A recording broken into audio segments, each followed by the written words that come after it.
Want to study in Germany? Then Excella is the best option. Admissions with scholarships available. Call 9881 96666.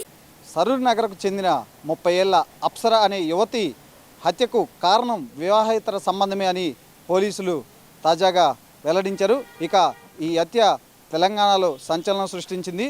ఇక ముఖ్యంగా చూసుకుంటే పూజారి సాయి కృష్ణనే ఆమెను హత్య చేసినట్లు పోలీసుల ముందు కూడా అంగీకరించినట్లు తెలిసింది. ఇక ముఖ్యంగా చూసుకుంటే 3వ తేదీ సాయంత్రం అంటే రాత్రి ప్రాంతంలో ఆమెను ఇంటి దగ్గర నుంచి బయటకు కారులో ఎక్కించుకొని బయటకు తీసుకువెళ్ళిన సాయి కృష్ణ ఆమెను భద్రాచలం పంపిస్తున్నా అని చెప్పి అంటే ఇంట్లో వాళ్ళకి చెప్పి బయటకు తీసుకువెళ్ళాడు. ఆ తర్వాత ఇక్కడ శంషాబాద్ పరిసర ప్రాంతాల్లోని సుల్తాన్పల్లికి తీసుకువెళ్ళి అక్కడ ఆమెను బండరాయితో మోది చంపినట్లు కూడా పోలీసుల ముందు అంగీకరించినట్లు మనకు తెలుస్తుంది. ఇక ఆమెను బండరాయితో చంపిన తర్వాత మళ్ళీ అక్కడ నుంచి 22 కిలోమీటర్ల దూరంలో ఉన్న సరూర్ నగర్ ఇక్కడ ఏదైతే బిల్డింగ్ సముదాయం ఉందో, ఇది తహసీల్దార్ కార్యాలయం సముదాయం ఉందో, ఈ సముదాయంలోనే ఆమెను ఇక్కడికి తీసుకొచ్చి ఇక్కడ ఉన్న ఒక మోరీలు అంటే ఒక కాలువలు అంటే మోరీ కాలువకు సంబంధించిన దాంట్లో మ్యాన్ హోల్లో పడేసినట్లు కూడా మనకు తెలుస్తుంది. ప్రస్తుతం మనం ఈ తహసీల్దార్ కార్యాలయంలోనే ఉన్నాము. ఎక్కడైతే అతను అప్సర మృతదేహాన్ని డెడ్ బాడీని పడేసిన ప్రదేశంలోనే మనం ఉన్నాం. ఒకసారి ఈ విజువల్స్లో చూడొచ్చు. అప్సరను సాయి కృష్ణ ఇక్కడ ఈ మ్యాన్ హోల్లోనే పడేసినట్లు కూడా మనకు తెలుస్తుంది. ప్రస్తుతం మనం ఇక్కడ చూడొచ్చు. పోలీసులు కూడా పొద్దున క్లూస్ టీమ్ కానీ పోలీసులు కానీ తహసీల్దార్ సమక్షంలోనే ఇది మొత్తం తవ్వి అమ్మాయి డెడ్ బాడీని బయటకు తీశారు. ఆ తర్వాత ఆ డెడ్ బాడీని కూడా పోస్ట్ మార్టం కోసం ఉస్మానియా మార్చరీకి కూడా తీసుకువెళ్ళారు. ఇక్కడ చూసుకోవచ్చు. ప్రస్తుతం మనం ఈ డెడ్ బాడీని ఎక్కడైతే పడేశాడో సాయి కృష్ణ అదే ప్రదేశంలో ఉన్నాము. అయితే డెడ్ బాడీకి సంబంధించి అంటే ఈ మొత్తం ఉదంతానికి సంబంధించి సాయి కృష్ణ శంషాబాద్ పోలీసుల ముందు అంగీకరించినట్లు కూడా మనకు తెలుస్తుంది. తర్వాత సీన్ రీకన్స్ట్రక్షన్ కోసం ఇక్కడకు తీసుకువచ్చి ఆ డెడ్ బాడీని కూడా గుర్తించారు. సో ఇప్పుడు ఆ డెడ్ బాడీని పోస్ట్ మార్టం కోసం ఉస్మానియా మార్చరీకి తీసుకువెళ్ళారు. ప్రస్తుతం మనమైతే ఈ డెడ్ బాడీని పడేసిన మ్యాన్ హోల్ ప్రదేశంలోనే ఉన్నాం. ఇక్కడ ఒక కుళ్ళిన దుర్వాసన కూడా వస్తుంది.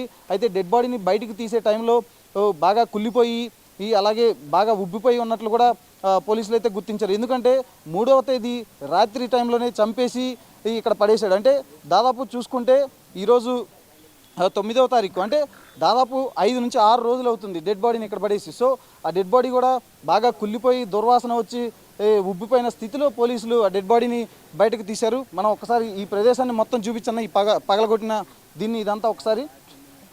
ఇక అప్సర మృతికి వివాహేతర సంబంధమే కారణమని కూడా మనకు తెలుస్తుంది. ఎందుకంటే సాయి కృష్ణకు అప్సరకు మధ్య 4 ఏళ్ళుగా ప్రేమ వ్యవహారం నడుస్తుంది. ఎందుకంటే వీరిద్దరు కూడా సరూర్ నగర్లోని వెంకటేశ్వర కాలనీలో నివాసం ఉంటున్నారు. ఇక్కడ వెంకటేశ్వర నగర్ కాలనీలోని వెంకటేశ్వర ఆలయంలో సాయి కృష్ణ పూజారిగా పనిచేస్తున్నాడు. అదే టైంలో ఈ అప్సర కూడా నిత్యం గుడికి వెళ్తూ ఉండేది. ఈ క్రమంలో వారిద్దరి మధ్య పరిచయం కాస్త ప్రేమగా మారింది.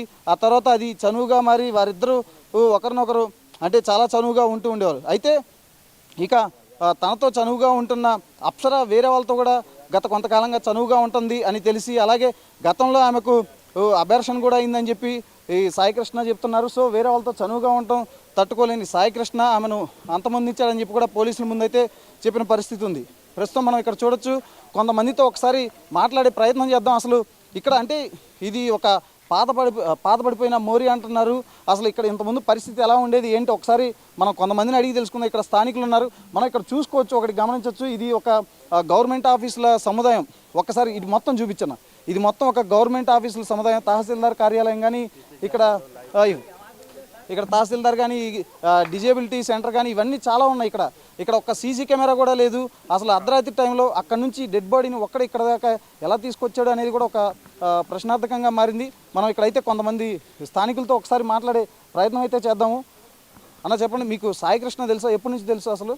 సాయి కృష్ణ ఇప్పుడు శివాలయం ఇంతకుముందుకు రామాలయం గుడిలో ఉంటుండే పంతులు, ఆ నుంచి శివాలయం గుడిలోకి వచ్చిండు. ఇక్కడ కొత్త గుడి కట్టినప్పుడు మేము మండే పోతుంటాం. అప్పుడప్పుడు అలా కలుస్తుంటాడు మాకు. అంటే ఇలాంటి వ్యక్తి అని ఎప్పుడు తెలియదు మనకు. ఇలాంటి ఇట్లా మేము మార్నింగ్ టీవీలో చూసాము. మొత్తం ప్యాక్ చేసి ఉంది, మాన్యువల్కి సిమెంట్ వేసేసి ఉంది. ఒక 3 తారీఖు రోజు బోర్ వేయించింది. మాకు ఒకసారి చూపించగలరా? అంటే ఇంతకుముందు ఈ మ్యాన్ హోల్ ఎలా ఉండేది, ఇప్పుడు తర్వాత అంటే ఇది వాడని మ్యాన్ హోల్ కదా? వాడని ఇది ఫస్ట్ ఇది సెప్టిక్ ట్యాంక్ మొత్తం క్లోజ్ చేసి ఉండేది. ఇది దాన్ని మొత్తం మన్నుతోని 3 తారీఖుకి 4 తారీఖు రోజు మన్ను పెట్టి మొత్తం పోసేపించినారు. ఇట్లా పోసి దానికి సిమెంట్ది ప్యాక్ చేసినారు. లైట్గా స్మెల్ వస్తుందని ఇక 3 తారీఖు రోజు బోర్ వేసినారు ఆడ. ఇక ఇక్కడనే తిరిగిన ఆయన, ఇక్కడనే ఉన్నట. ఎందుకంటే ఈ బోరు తర్వాత దీని మీద ఈ మట్టి వేయించడం మొత్తం తనే చేయించాడు సాయికృష్ణని. అంటే అప్పుడు ఎవరికి అనుమానం లేదు ఎందుకు మట్టి వేపిస్తున్నాడు, ఎందుకు బోర్ వేపిస్తున్నాడని. అంటే స్మెల్ వస్తుందని ఇక్కడ చెప్పిందంట హాస్పిటల్లో. ఈ హాస్పిటల్ ఎంఆర్ఓకి ఇలా చెప్పినారంట, ఇక్కడ వాసన వస్తుంది కాబట్టి ఇది మట్టి వేసి క్లోజ్ చేద్దాం, దీన్ని ఇక్కడ ఉంచొద్దని అని చెప్పిందంట. అంటే తర్వాత దీన్ని మరి ఇక్కడ అసలు ఇక్కడ డెడ్ బాడీ ఉందని చెప్పి మామూలుగా అసలు ఎలా బయటకు వచ్చింది, ఎవరు గుర్తించారంటారు? పోలీసు వాళ్ళే గుర్తించినారు. ఓకే. ఆయననే పోయి కంప్లైంట్ ఇచ్చిండుగా శంషాబాద్ పిఎస్లో. పోలీసు వాళ్ళే గుర్తించినారు. పోలీసు వాళ్ళు నిన్న నైటు తీసుకెళ్ళినారు. సాయికృష్ణని తీసుకెళ్ళినాక మనకు ఆడ ఎంక్వైరీలో బయటపడ్డది. తెచ్చి ఆ రోజు నిన్న నైటే తీసుకొచ్చి ఏడ పాతి పెట్టినాం అని ప్లేస్ చూపించి తీసుకెళ్ళినారు. ఓకే. అంటే అతనే పోలీసుల ముందు ఒప్పుకున్నట్లు కూడా తెలిసింది. ఆ తర్వాత పోలీసులు అతను ఇక్కడ తీసుకొచ్చారు. అసలు సాయికృష్ణ అంటే ఎట్లా ఉంటాడు అంటే అతను ఒక పూజారి కదా, పూజారులు ఇట్లాంటి పనులు చేశారంటే జనరల్గా ఎవరు నమ్మరు, ఎవరు అది అసలు వినలేరు కూడా. అసలు అతను ఎట్లా ఉండేవాడు, ఏంటి అతని వ్యక్తిత్వం? అట్లా ఏమి ఉండడు, పూజారి మంచోడు, అట్లా ఏం లేదు. ఇంతవరకు అట్లా ఏం చేయలేడు. ఇన్నేళ్ళ నుంచి ఒక 3-4 గుళ్ళు కట్టిండి ఇక్కడ. 3-4 గుళ్ళల్లో ఆయననే ఉంటుండే పెద్ద పూజారి. ఇప్పుడు ఇట్లా చేసిందంటే ఎవరికి తెలియదు. పూజారి ఇట్లా చేసిందంటే అసలు నమ్మకం లేదు ఇంకా కూడా. అంటే అమ్మాయి అప్సరాని మీకు ఎప్పుడన్నా తెలుసు, ఎప్పుడన్నా చూసారా అసలు అప్సరా అనే అమ్మాయిని? అమ్మాయిని చూడలేదా? మేము ఇంతవరకు ఆయన మాట్లాడాడు, చేయరు, పూజలు చేసుకుంటాడు, బంద్ చేస్తాడు, వెళ్ళిపోతాడు. ఆ అప్సరా అమ్మాయి ఇంతవరకు మేము ఎప్పుడు చూడలేము. పూజారి అంటే తెలుసు మాకు. అంటే అసలు అతని నేచర్ కానీ ఎట్లా ఉంటుంది అంటే మామూలు గుళ్ళో వచ్చిన వాళ్ళతో కూడా ఎట్లా బాగానే ఉంటాడు, అట్లా ఏమి ఉండడు. ఇప్పుడు కట్టేది గుడి ఆయననే ఫస్ట్ నుంచి ముందు నుంచి ఉన్నాడు, ఆయననే ఉండే, అట్లా ఏం చేయకపోతుండే అట్లా ఇబ్బంది. అయితే ఇప్పుడు మామూలుగా చూసుకుంటే అంటే అమ్మాయితో అయితే ఇతను ఎప్పుడు బయట ఇక్కడ ఎవరికి కనిపించిన సందర్భాలు లేవా అమ్మాయితో కలిపి అతను? ఏమోనా మేమైతే చూడలేము అదైతే. ఇక్కడ బయట అలా ఇంట్లో వాళ్ళు అయితే ఇంటికి పోయేదంట ఆయన. అంటే అతను అమ్మాయికి మేనమామ అంట కదా, అంటే అన్నారు, చాలా వార్తలు వచ్చినాయి అంటే మేనమామ అని చెప్పి. కాదు, బయట వాళ్ళే, మేనమామ ఏం కాదు. ఇట్లా మేనమామ త్రూలో పోయి కంప్లైంట్ మిస్సింగ్ కేసు పెట్టిండు శంషాబాద్ పిఎస్లో. అట్లా మేనమామ ఏం లేదు. అంటే మామూలుగా అసలు ఇది జరిగి కూడా దాదాపు 6 రోజులు అవుతుంది. ఈ వాసన వస్తుందని చెప్పి పూర్తి చేశారు కేవలం. ఇంకా ఆ తర్వాత వాసన రావడం కానీ అట్లాంటిది అసలు ఎటువంటి అనుమానం ఎవరికి ఏం రాలేదు? ఏం లేదు. మేము ఇక్కడికి వచ్చి చూసినాక కూడా కూలగొట్టే రాక కూడా వాసన ఏం లేదు. 2 మాన్యువల్ ఉండే, 2 క్లోజ్ అయిపోయినాయి.